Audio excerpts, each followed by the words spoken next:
Marshall. Senator Paterson. Thank you, Mr Acting Deputy President.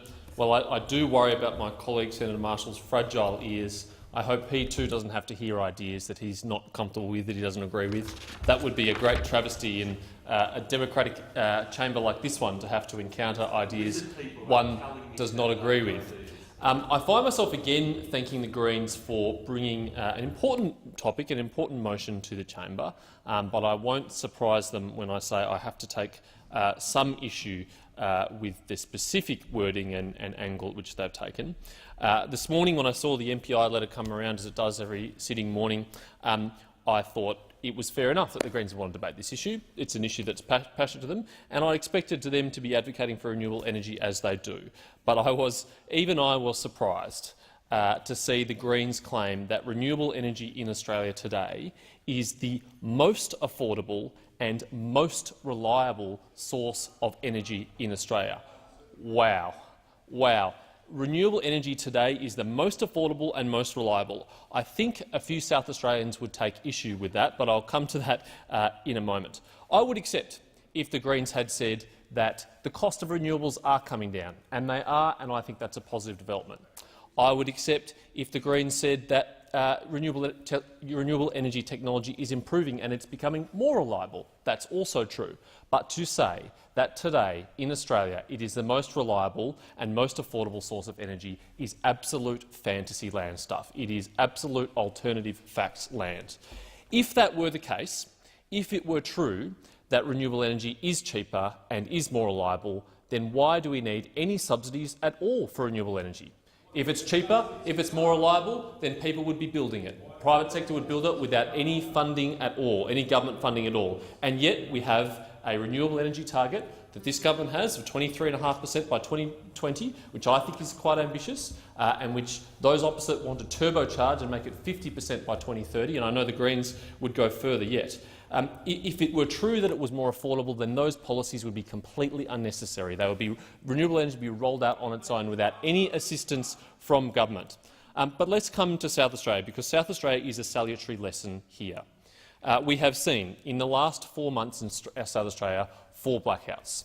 Now, the South Australian government and those who seek to defend them, including Labor and the Greens, each time one of these blackouts has happened, has had 4 different excuses as to why these blackouts have happened. My absolute favourite is the most recent one, that it is the fault of the Australian energy market operator. Now, the hint as to why we should not blame the Australian energy market operator for the blackout in South Australia, the most recent one, is in the name. It's the Australian energy market operator. And, lo and behold, it hasn't caused blackouts in any other state in Australia which it operates. It hasn't caused blackouts in Victoria or in New South Wales or in Queensland or anywhere else in Australia. So if the fault lies with the Australian energy market operator and not South Australia and their policies, why has AEMO not been blamed and not been found responsible for causing blackouts elsewhere? I think the common thread between the blackouts that we've been having is, in fact, not the AEMO or any other government body outside of South Australia, but South Australia's policies on renewable energy.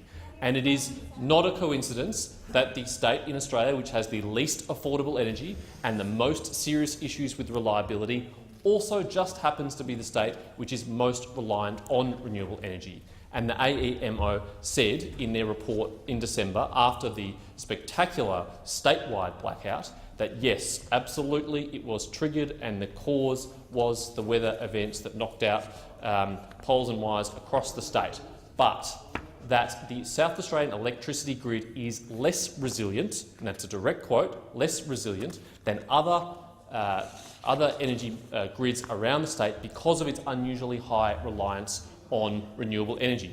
And that's not a difficult thing to understand when you look at the proportion of energy in South Australia provided by wind. On a really good day, wind can provide 80% of South Australia's electricity needs. That's a great thing.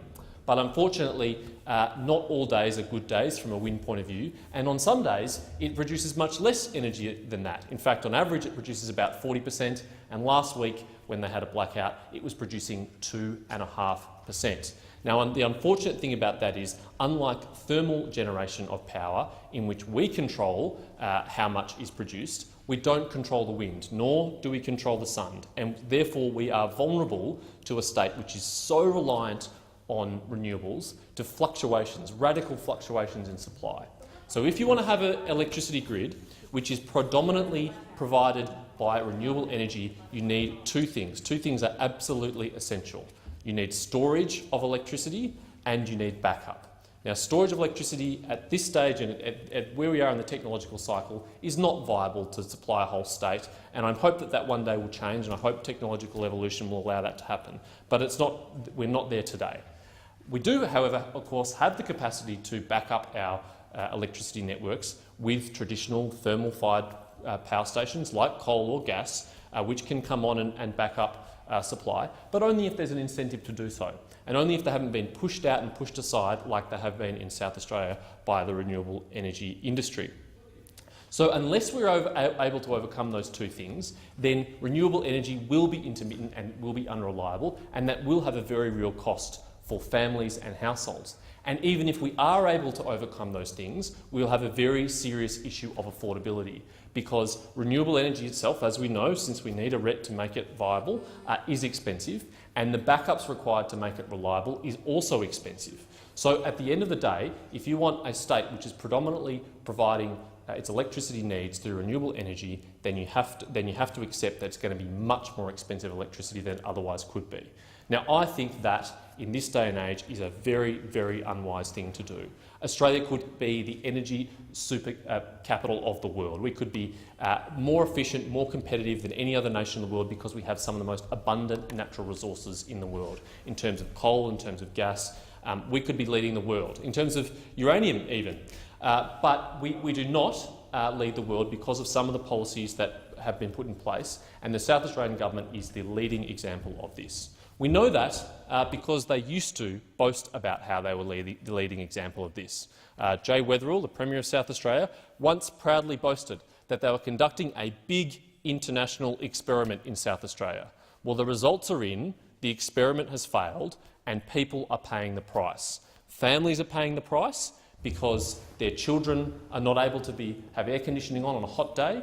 Businesses are paying the price because they have to shut down and send their workers home when the lights go out and when they're forced to load shed. That is the consequences of the policies pursued by the South Australian government. That is the consequences of the obsession with renewable energy. By contrast, our government is very prudently considering the benefits of new coal-fired technology. If you really care about the planet and what you really seek to do is lower emissions, you would be happy to accept lower emissions by any means. And if you replace some of Australia's existing and yes, admittedly old and yes, not all that efficient coal-fired power station with a brand new coal-fired power station using high-efficiency, low-emissions technology, using supercritical technology, then you can and you will lower emissions in Australia. An estimate that if we replaced all of our traditional generation of coal with advanced ultra-supercritical generation, emissions in Australia could be reduced by 34%. Now, I think that is a good thing. I think that would be a welcome thing. Our emissions would be lower, and we would also have an electricity grid which is much more stable, much more reliable. We will not have to worry about blackouts. We will not have to worry about load shedding. We'll be able to provide affordable, reliable electricity to Australian families and businesses. And, of course, we wouldn't be the only ones doing this. Countries around the world, particularly in Asia, are leading the way. Japan and China are constructing many of these sorts of coal-fired power stations. China is even developing systems to retrofit their existing coal-fired power stations to make them more energy efficient. And as the world's largest exporter of coal, it is in our interest to prove that this technology can work and to prove that this technology can lower emissions at a reasonable cost. We hear a lot about the renewable energy policies favoured in the European Union, but in fact there are already 52 high-efficiency, low-emissions coal-fired power stations in the European Union. I want to conclude with just some unfortunate facts, not alternative facts like we've heard from the Greens earlier today, and it's from the National Energy Market Watch, happily provided to me by the Minister for Resources and Northern Australia's office. And it is about the electricity that's been generated today as of midday. Black coal, 50%. Brown coal, 18%. Gas, 15%. Hydro, 5%. Wind, 0.8%. Today is a day like many days in South Australia and around the country. If the wind is not blowing, the power's not being generated, and there needs to be a reliable backup supply, and high-efficiency, low-emissions coal can be the answer. Thank you, Senator Paterson. Senator